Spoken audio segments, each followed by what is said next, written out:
Thank you so much. आप social media पे show को लाइक करते हैं, सब्सक्राइब करते हैं, शेयर करते हैं। प्लीज़ कीप डूइंग दैट, उससे हौसला अफजाई होती है।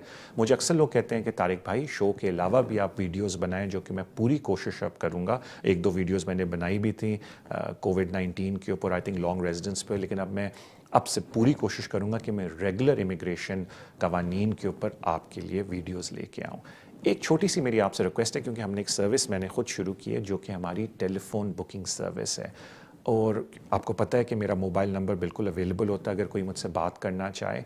लेकिन अगर आप कोई केस मुझसे डिस्कस करना चाहते हैं अपना, and you are not my client, तो मैं लोगों से रिक्वेस्ट करता हूँ कि प्लीज़ आप ये ऑनलाइन टेलीफोन बुकिंग सर्विस को यूज़ करें।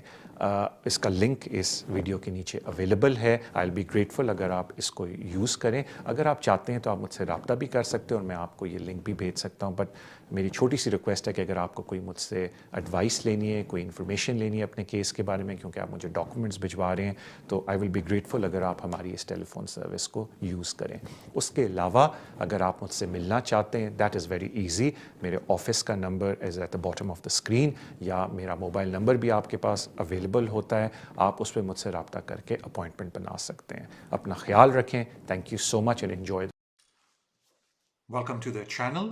मैं आज एक बड़ी इंपॉर्टेंट आपके साथ न्यूज़ शेयर करना चाहता हूँ, बिकॉज अगर आपको याद हो, मैं अपने शोज़ में भी जिक्र कर रहा था कि स्टेटलेस, और मुझे ज़रा टाइम नहीं मिला इसको बनाने में, थोड़ा टाइम लग गया इस वीडियो को, लेकिन मैं अक्सर जिक्र कर रहा था, अगर आप मेरी पुरानी वीडियोस देख रहे हैं, कि जो स्टेटलेस बच्चों की एप्लीकेशन होती है, उन कवानीन में होम ऑफिस चेंजेस लेके आ रहा है, और अब उसके पहले रिफ्यूज़ल आने शुरू हो गए हैं। मेरे से लोगों ने रिफ्यूज़ल शेयर भी किए हैं। तो पहले तो मैं आपको चेंज बता देता हूँ। इन द पास्ट ये हो रहा था, और ये ज़्यादातर एम के की वजह से उन बच्चों पे अप्लाई होता है जिनके पेरेंट्स ब्रिटिश हैं, कि अगर कोई बच्चा इधर पैदा हो रहा था और उनके पेरेंट्स ने उस बच्चे को इंडियन हाई कमीशन के साथ रजिस्टर्ड नहीं करवाया, तो जब बच्चे 5 साल की एज का हो जाता था, पेरेंट्स चले जाते थे होम ऑफिस के पास, और ये इंडियन बच्चों की बाय द वे बात हो रही है, और वो अप्लाई करते थे कि जी बच्चे को स्टेटलेस के तौर पे रजिस्टर कर लिया जाए एज ए ब्रिटिश सिटीज़न।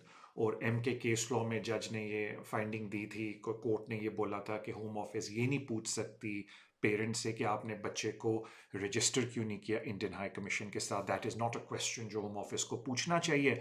और उस केस लॉ की वजह से लिटरली ये होता था कि लोग के बच्चे जैसे ही 5 ईयर के पूरे होते थे, वो इंडियन हाई कमीशन से एक लेटर ले लेते थे कि जी बच्चा हमारा आपके पास रजिस्टर्ड नहीं है इंडियन हाई कमीशन में, और वो बच्चे की स्टेटलेस की एप्लीकेशन डाल देते थे, और देखने में आया था कि होम ऑफिस उस बच्चे को रजिस्टर कर लेता था एज ब्रिटिश सिटीजन। लेकिन 28 जून 2022 के बाद जो लोग ये एप्लीकेशन स्टेटलेस की डाल रहे हैं, उनको ये नहीं पता कि अब कानून चेंज हो गया है। One of the key thing अब कानून में आ गई है कि होम ऑफिस अब आपसे ये रिक्वायरमेंट चाहता है कि आप ये प्रूव करके दें कि यू टुक रीजनेबल स्टेप्स बच्चे को रजिस्टर करने के लिए, और इंडियन हाई कमीशन ने आपको रिफ्यूज कर दिया बच्चे को रजिस्टर करने के लिए।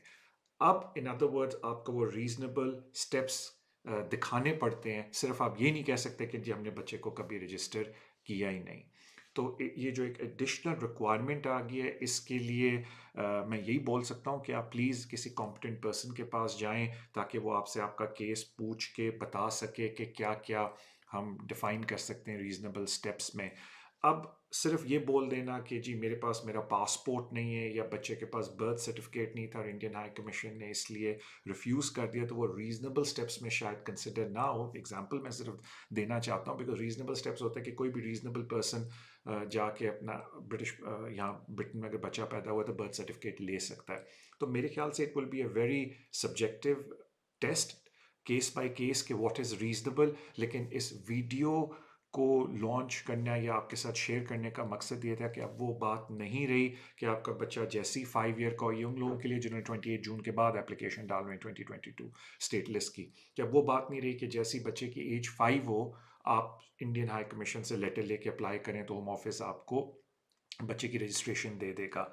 अब बड़ा ज़रूरी है कि अपनी एप्लीकेशन में आप बताएं कि what reasonable steps you took registration के, और फिर भी इंडियन हाई कमीशन ने बच्चे को रजिस्टर्ड नहीं किया। और अगर किसी वजह से आप इंडियन हाई कमीशन नहीं गए रजिस्ट्रेशन के लिए, तो उसकी भी आपने रीज़न देनी है, और अगर वो रीज़न को रीजनेबल समझेंगे होम ऑफिस, तो फिर आपके बच्चे को रजिस्टर किया जाएगा as stateless, otherwise there is a high probability कि उस एप्लीकेशन को रिफ्यूज़ कर लिया जाएगा।